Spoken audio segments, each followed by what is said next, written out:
Okay? Pero kung yan ay nasa Biblia, ito ay salita ng Diyos, ito ay tinig ng Diyos, at ito ang aming susunod. Dapat yun ang naging procedure. Kaya diba, ang sinasabi natin sa mga denomination, when the Bible speaks, we speak. And when the Bible is silent, we are silent. We are not preaching something which is foreign to the Word of God. What we are preaching is obviously yung pong mga nakasulat sa Word of God. Yung nakasulat po ito. Sapagkat nirinig natin ang tinig ng Panginoon kaysa sa tinig ng Diyos. Kaya dito maingat tayo, di ba? Everything na ating pinagsasama-sama sa sampalatayanan should be in here. Diba? Bakit tayo sumasamba na kita niya, sa Old Testament, sumasamba sila na merong animal sacrifices. Naghahandog sila ng animal sacrifices. Bakit hindi natin ginagawa yun? Because it is not written in the New Testament. At nandun tayo sa panahon ng New Testament na merong Word of God about the New Testament. Kaya hindi na tayo hindi na tayo sumasamba na na merong mga animal sacrifice. Ito binigay kay Moses, hindi ito binigay sa ating Panginoon. Saka natin yan? So, ang sinusunod natin ngayong covenant, hindi yung covenant na ibigay ng Diyos kay Moses na papatay ka ng hayop sa sasamba ka. Ang sinusunod natin covenant ay ang covenant na ibigay ng Diyos sa ating parasurprise na kung saan ang ating pagsamba ay hindi na yung pagsamba na may kinalaman sa mga animal sacrifices, kundi ang ating pagsamba ngayon ay may kinalaman sa ating mga sarili. Ihandog natin ang ating mga sarili na isang haing buhay. Saan natin mabasa yun? Sa Romans chapter 12. Verse 1 to 2. Ihandog natin ang ating mga sarili na isang haing buhay, banal, kaaya-aya, na siya nating kasampatan pagsamba. So, hindi na tayo doon sa panahon na yun na kapag tayo sasamba, daladala natin yung mga animal sacrifice. Ngayon, pag tayo sasamba, dala natin ang ating mga sarili. At yan yung tinig ng Diyos na ating sinusunod. Kaya pag may denomination na sinabi, balik tayo sa Old Testament, hindi natin ginagawa yun.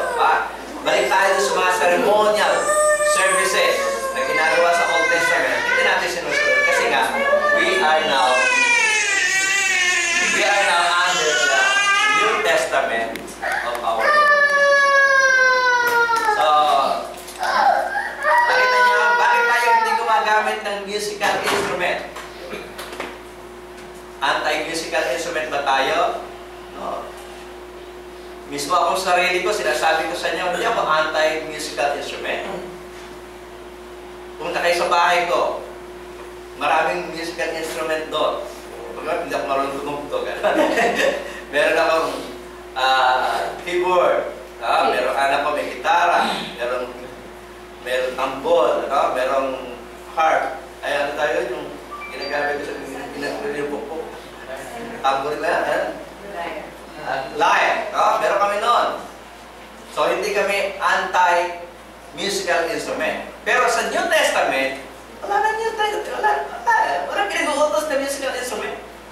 So, kaya hindi tayo gumagamit ng musical instrument. So, yung mga denomination, sinasabi, bumalik tayo doon sa inuutos sa Old Testament, hindi natin ginagawa kasi utos na nila yon at hindi na yung utos ng Diyos. Hindi na yung tinig ng Diyos. Hindi na yung salita ng Diyos para sa atin na dinagdan na ng kapanahunan. Dalawa lang kasi kapanahunan na nasa Bible, di ba? Kapanahunan ng Old Testament at kapanahunan ng New Testament. Kapanahunan ng last, ng time pass, at kapanahunan ng last days.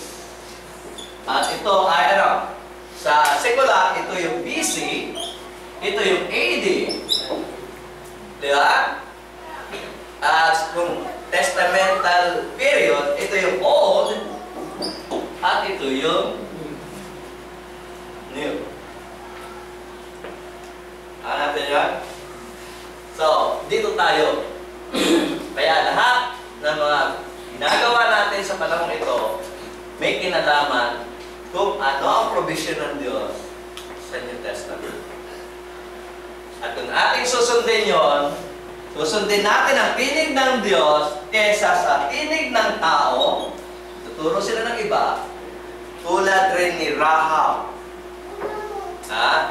Tulad rin ni Rahab, tulad rin ni Moses, tulad rin ni Abraham, yung mga heroes of faith na binanggit na tayo ay siguradong maliligtas. At kung itong mga ito, yung aninang pinakita natin, pakita natin ulit yung picture. Kung itong mga ito, na pinakakain sa leon, ay mananatili doon sa tinig ng Diyos kaysa sa tinig ni Cesar, kainin man sila ng leon, ay sila ay muling mabubuhay at makakarating sa buhay mo. Pero may mga pangyayari sa Old Testament na hindi kinain ng leon. At posible na sila may mga pagkakataon na hindi sila kakainin ng leon. Pwede silang iligtas ng Diyos na hindi sila kainin ng leon. Yung mga sinisilaban dyan, Kita niyo mga sinisilaban ng mga Kristiyano? Noong unang panahon, kung alam nila yung story ni Daniel, si Daniel at yung kanyang mga kasama nilagay sa oven, big oven, nakalaki ng hornohan. Nilagay silang tatlo. Sinilaban sila ron. Pero hindi sila nasunog.